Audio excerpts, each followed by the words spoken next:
British advanced pain clinic, నొప్పి మాయం, surgery దూరం. For appointments 9155515563.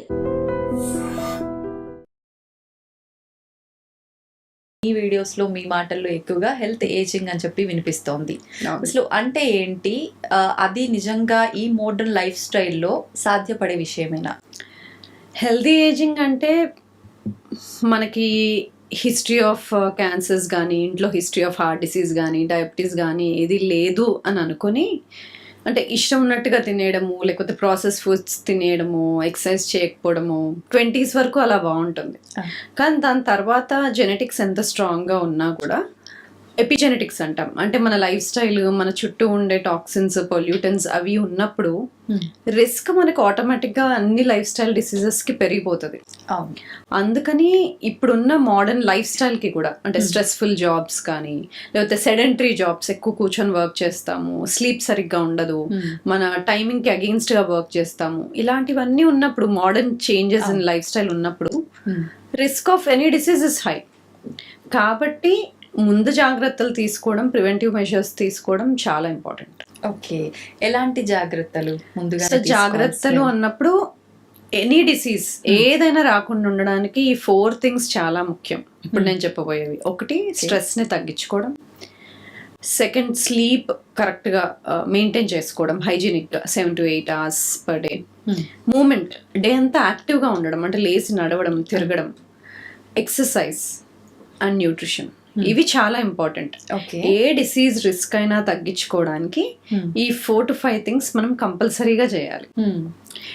బియాండ్ విచ్, దానిపైన ఇంకేమైనా డిసీజ్ రిస్క్ ఉన్నప్పుడు, ఫ్యామిలీలో హెరిడిటరీ రిస్క్ అవి ఉన్నప్పుడు ఇంకా వాళ్ళు ఇంకొంచెం జాగ్రత్తలు తీసుకోవాలి. కానీ ఇవి నాన్ నెగోషియబుల్, ఇవి మనం చేయాల్సిందే, జాగ్రత్తలు మనం తీసుకోవాల్సిందే. ఓకే, అయితే ఇప్పుడు మీరు చెప్పారు అలాంటి ప్రాబ్లమ్స్, హెల్త్ ఇష్యూస్ రాకుండా ఉండాలంటే ఇవి ఖచ్చితంగా పాటించాలి.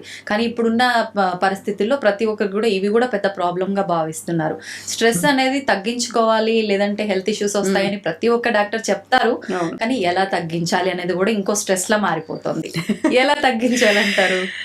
Okay, so spending time with ఫ్యామిలీతో కొంచెం టైం మనం తీసుకొని స్పెండ్ చేయడమే బిగ్ స్ట్రెస్ రిలీవింగ్ మెథడ్. అది కాకుండా yoga, meditation, mindfulness, breathing exercise కానీ, ప్లేయింగ్ విత్ ద పెట్ కానీ, జర్నలింగ్, మనం డే టు డే మనం దేనికి గ్రాటిట్యూడ్గా ఉన్నాము అని జర్నలింగ్ చేసుకోవడం, అంటే నైట్ టైం డైరీ రాసుకోవడం కానీ, ఇవన్నీ స్ట్రెస్ రిలీవింగ్ మెథడ్స్. అంటే స్లోయింగ్ డౌన్, రిఫ్లెక్ట్ అవ్వడం, ఆ డే ఎలా వెళ్ళింది, ఎందుకు మనం గ్రాటిట్యూడ్గా ఉన్నాము, స్పెండ్ చేయడము with family, friends, keeping positive thoughts around us, negative పీపుల్ని కొంచెం దూరంగా పెట్టడము. సో ఇలాంటివన్నీ చేసుకున్నప్పుడు మనం స్ట్రెస్ని తగ్గించుకోగలుగుతాం.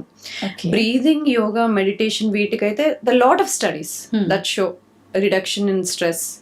ఎందుకంటే స్ట్రెస్తో పాటు కార్టిజాల్ పెరుగుతుంది, మనకు తెలిసిందే. Cortisol is a stress hormone.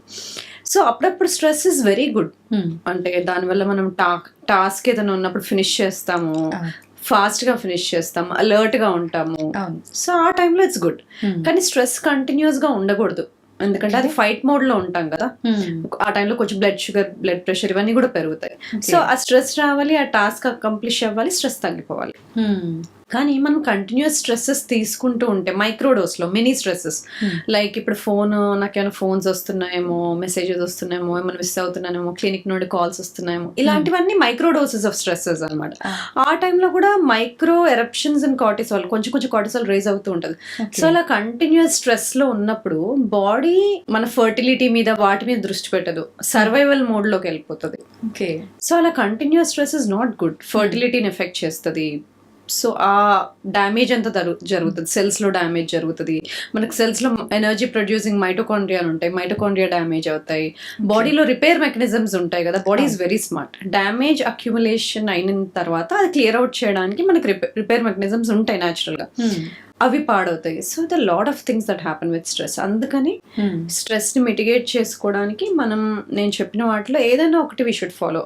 Top is mindfulness, breathing, yoga, ఇవి ఇంక్లూడ్ చేసుకోవాలి.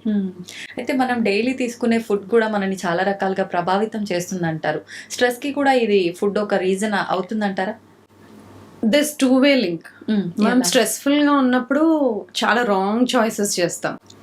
ఆ టైంలో కొంచెం ప్రాసెస్డ్ ఫుడ్స్ తినాలనిపిస్తుంది, జంక్ తినాలనిపిస్తుంది.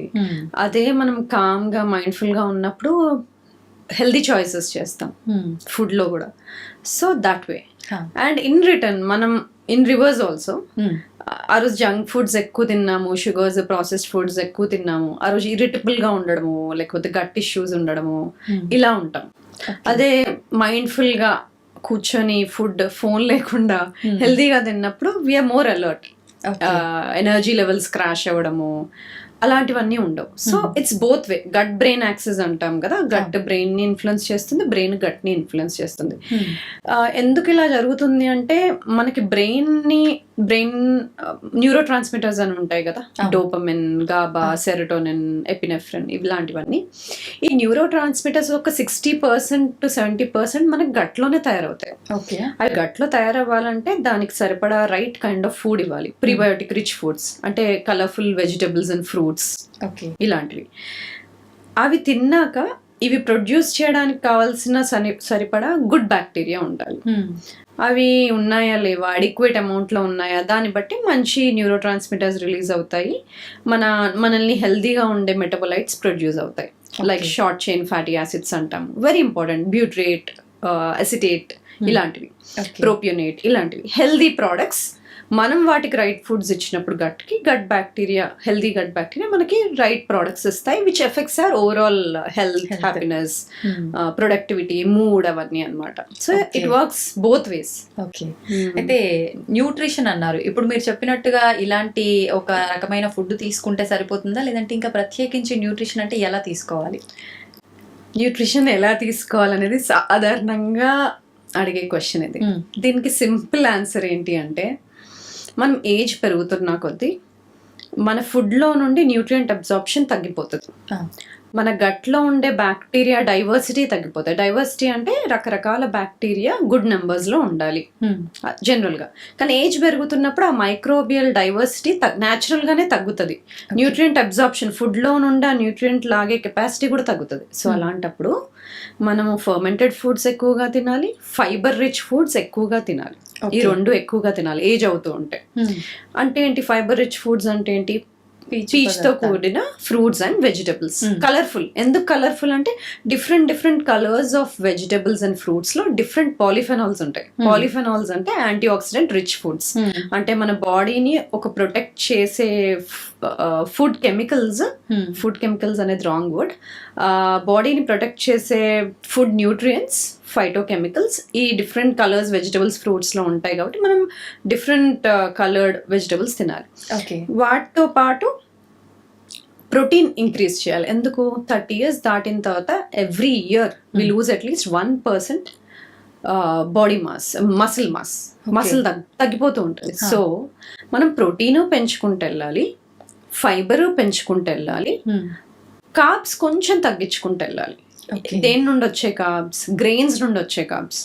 కార్బ్స్ తగ్గించడము అనగానే మనకి దుంపలు ఇవన్నీ తగ్గించేసేయడం కాదు. ఓవరాల్ గా నో కార్బోహైడ్రేట్ డైట్ కూడా మంచిది కాదు మిడ్ 20s to 40s లో ఉన్న వాళ్ళకి. బట్ ఏజ్ పెరుగుతున్నప్పుడు 40s, 50s, 60s అప్పుడు ప్రోటీన్ ని పెంచాలి. అంటే ఆ టైంకి మనం 1.2 to 1.6 grams per kg body weight of protein ఇవ్వాలి బాడీకి.